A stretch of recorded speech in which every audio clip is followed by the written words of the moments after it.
ગોંડલના રાજકારણ લઈને ફરીથી એક મહત્વપૂર્ણ સમાચાર અત્યારે સામે આવી રહ્યા છે કે થોડા દિવસો પહેલા જ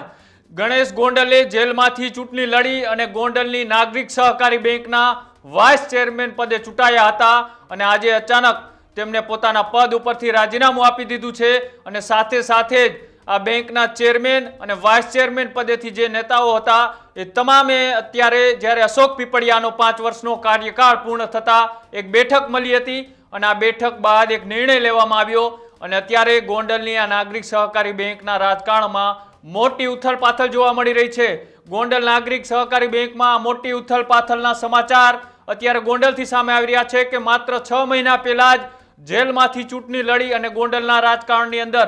પહેલી વખત વિધિવત રીતે મેદાને ઉતરેલા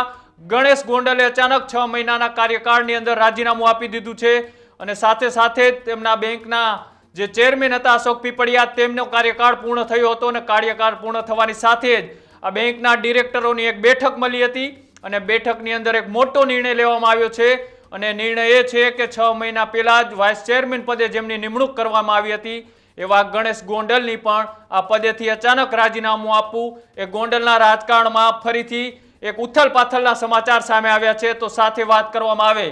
તો અશોક પીપળિયાનો કાર્યકાળ પૂર્ણ થયો તેમને પણ રાજીનામું આપ્યું અને સાથે જ્યારે હવે નવા નિમાયેલા ચેરમેન અને વાઇસ ચેરમેનની જો વાત કરવામાં આવે તો કિશોર કાલરિયાને જે ચેરમેન પદ સંભાળવા માટેની જવાબદારી સોંપવામાં આવી છે તો વાઇસ ચેરમેન પદે હોમદેવસિંહને આ પદની જવાબદારી જે ગણેશ ગોંડલ અત્યાર સુધી નિભાવી રહ્યા હતા એ પદની જવાબદારી સોંપવામાં આવી છે। ડિરેક્ટરોની આ મિટિંગની અંદર આ મોટો નિર્ણય લેવામાં આવ્યો છે અને જ્યારે જૂનાગઢનો રાજુ સોલંકી કેસ બન્યો હતો અને કેસની અંદર ગણેશ ગોંડલ એ જૂનાગઢ જેલની અંદર બંધ હતા અને જેલમાં બેઠા બેઠા જ્યારે આ ગોંડલમાં ચૂંટણી થઈ હતી અને ચૂંટણીની અંદર સામે પક્ષે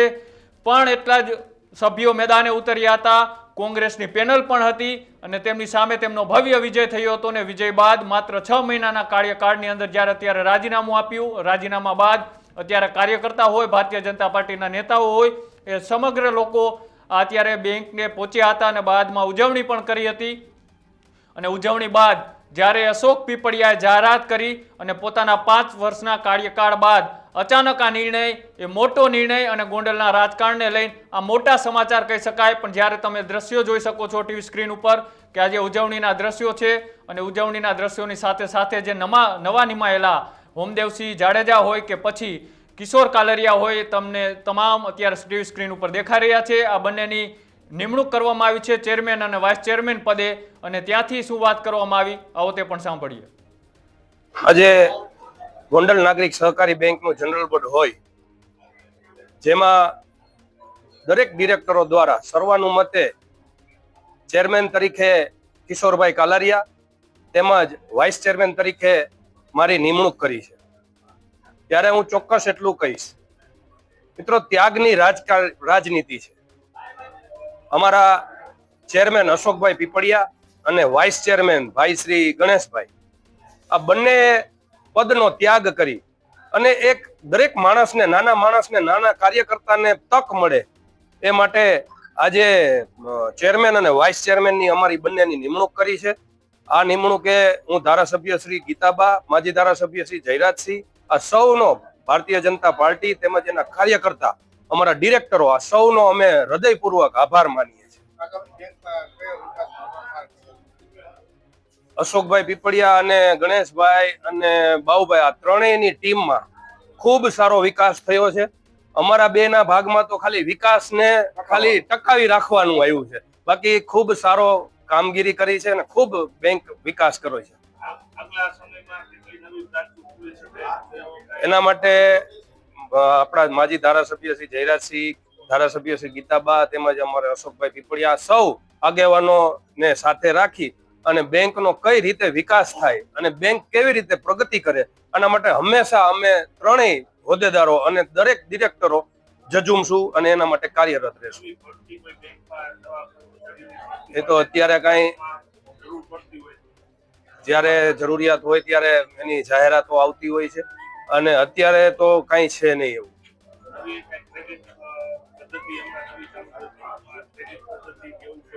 આવતા દિવસોમાં બેંકને કેવી રીતે આગળ લઈ જઈ શકાય અને કઈ રીતે નવી પદ્ધતિ અમલમાં લઈ આવી શકાય એના માટે હંમેશા અમે કાર્યરત રહીશું. જે રીતના તમે સાંભળ્યું કે વાઇસ ચેરમેન પદેથી ગણેશ ગોંડલે રાજીનામા આપ્યા બાદ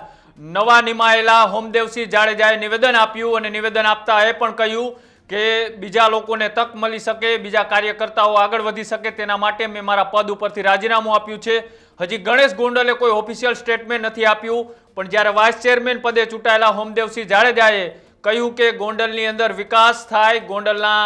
લોકોને તક મળે, બીજા નેતાઓ ઊભા થાય, કાર્યકર્તાઓને પણ આગળ વધવાનો મોકો મળે, તે માટેથી તેમને પણ રાજીનામું આપવાનો નિર્ણય લીધો છે. પણ ભૂતકાળમાં આ ચૂંટણી ખૂબ રસપ્રદ રહી હતી અને સાથે જ ગણેશ ગોંડલ પહેલી વખત ગોંડલથી કોઈ ચૂંટણી લડી રહ્યા હોય તો આ પહેલી ચૂંટણી હતી અને નાગરિક સહકારી બેંકની ચૂંટણીમાં અનેક ગોટાળાઓ, અનેક ભ્રષ્ટાચાર થયા હતા તેવા આક્ષેપો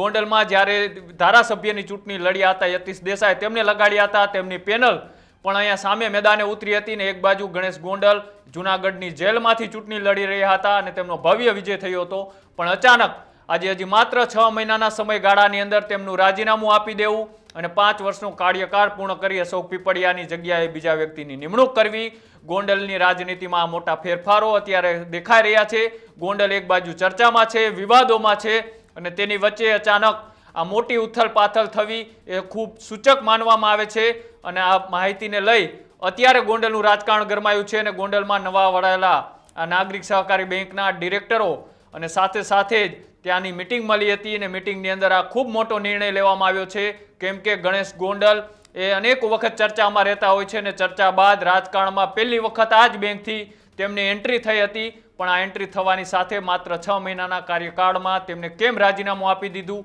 એ પણ એક સવાલ છે. અને સાથે સાથે જ હવે જે વિવાદો છે, વિવાદોની વચ્ચે હવે આ નાગરિક સહકારી બેંકના કારભાર સંભાળવા માટે 2 વ્યક્તિઓની નવી નિમણૂક કરવામાં આવી છે. તેમને લઈ તમારું શું માનવું છે એ અમારી કોમેન્ટ બોક્સની અંદર જણાવજો. અને આવા જ અહેવાલો જોવા માટે અમારી યુટ્યુબ ચેનલ ન્યૂઝ રૂમને આજે જ લાઈક કરો, શેર કરો અને સબસ્ક્રાઇબ કરો. નમસ્કાર.